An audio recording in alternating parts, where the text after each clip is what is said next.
bože. Čiže to bolo úplne zlé. No. Počkaj, čo tam napísané. Prezradza môj skryč. Ježišmaria, to nie.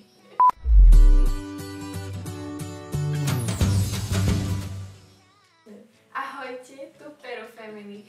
V dnešnom videu by sme si niečo povedali o pravidlách tréningu, ktoré sú také viac menej nepísané, ale robia z nás podľa mňa veľmi dobrých trénerov a robia nám ten tréning veľmi často úspešnejší. Takže povedali by sme si nejaké tie veci, ktoré by sme pri tréningu podľa mňa mali dodržiavať, aby sme mali veľmi dobré výsledky a psík pochopil, čo vlastne ideme učiť. Takže poďme si povedať, aké to sú. Prvé by sme si povedali niečo o odmenkách.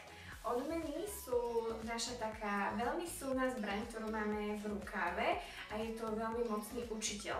Takže pokiaľ si nájdeme správnu odmenu, psík je veľmi ochotný s nami pracovať aj napríklad v rušnom prostredí. Odporúčila by som, aby mamosky boli voňavé, aby psíka lákali, aby boli pre neho výnimočné, aby ich nedostával len tak na dennom poriadku za to, že sadne alebo za nejaký cvik, ktorý už, ja neviem, pozná, ale proste, aby vedel s tým pamoskom pracovať napríklad aj v rušivom prostredí s rôznymi rozptylmi.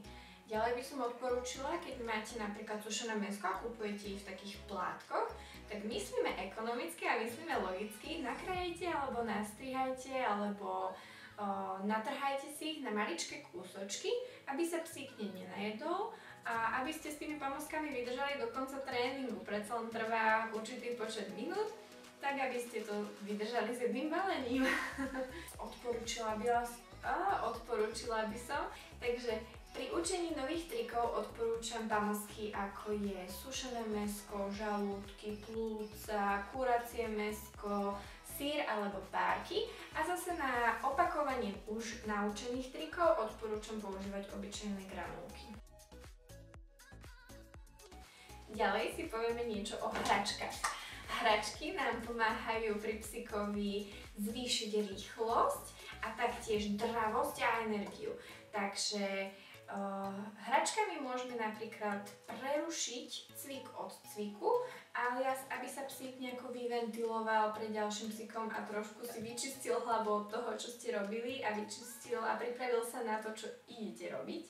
Takže odporúčala by som hračku takú, kde máte interakciu s tým psom, nech sa nehrá sám, nech sa proste s vami preťahuje, máte rôzne naťahovačky, uzlíky, hoci čo by ste chceli použiť pre aportérov, nejaké frisbíčka, nejaké naťahovacie frisbíčka, alebo loptičky, alebo ja neviem, fakt tuto sa fantázii medzi nekladú.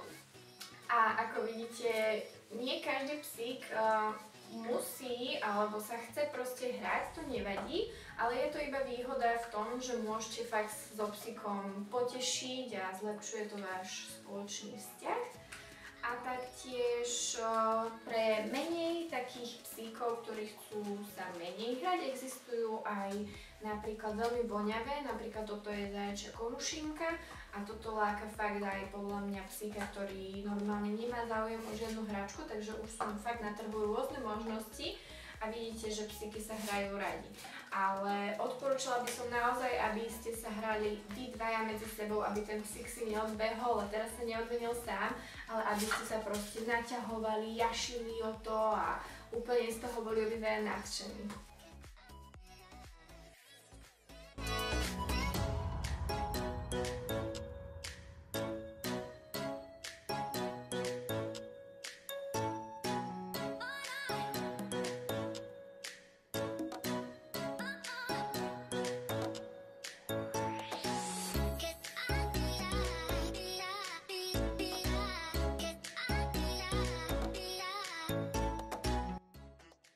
Ďalej tu máme slovnú pochvalu. Slovná pochvala ako wow, šiky, výborne, ty si bol šikovný, alebo super pes, good boy, alebo aj po anglicky, hocičo. psíka veľmi naozaj povzbudí a je z toho šťastný, že sa s ním rozprávate, že treba neklikáte a nie je tam úplne hrobové ticho.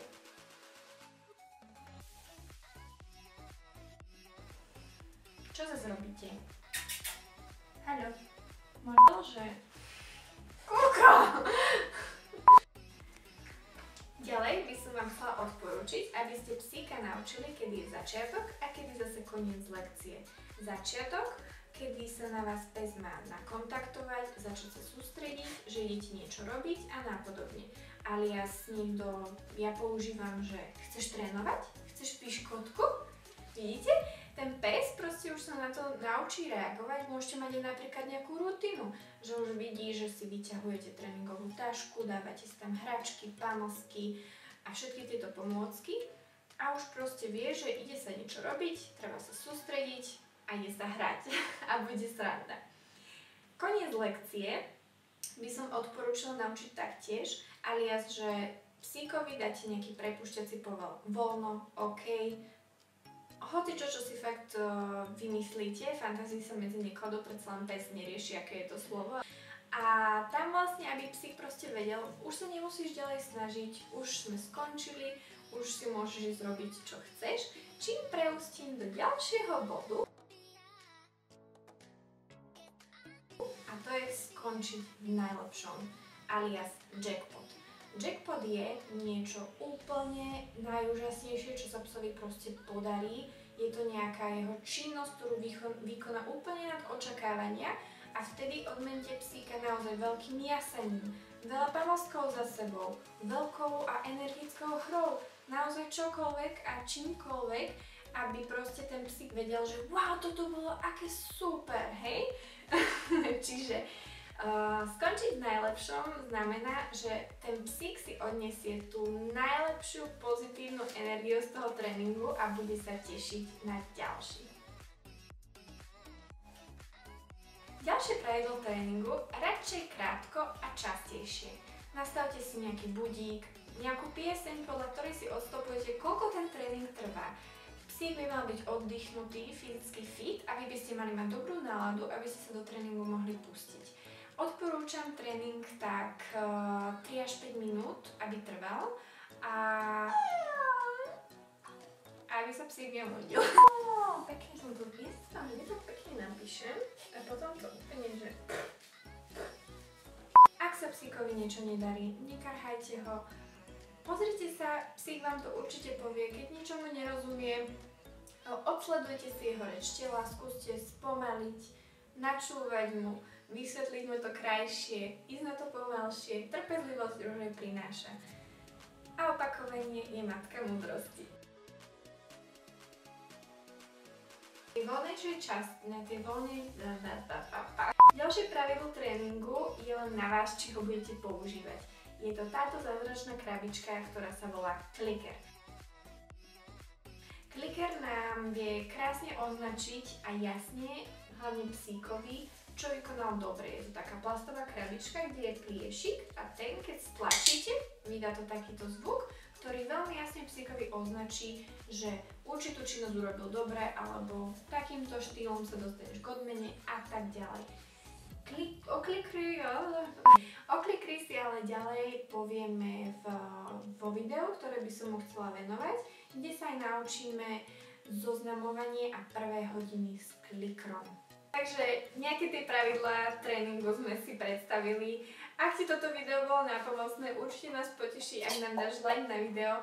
Ak by si chcel vidieť aj ďalšie videá ohľadom tréningu, tutoriály, alebo aby ti neušlo to video zoznamovania sa s Clickerom, určite daj odber na tento kanál a pripoj sa do našej peruánskej rodiny. Ja vám ďakujem za pozornosť, že ste to vydržali až sem a prajem vám, aby sa vám veľmi dobre trénovalo s vašimi psíkmi, aby ste si čo najlepšie rozumeli a ňunkajte sa. Ahojte!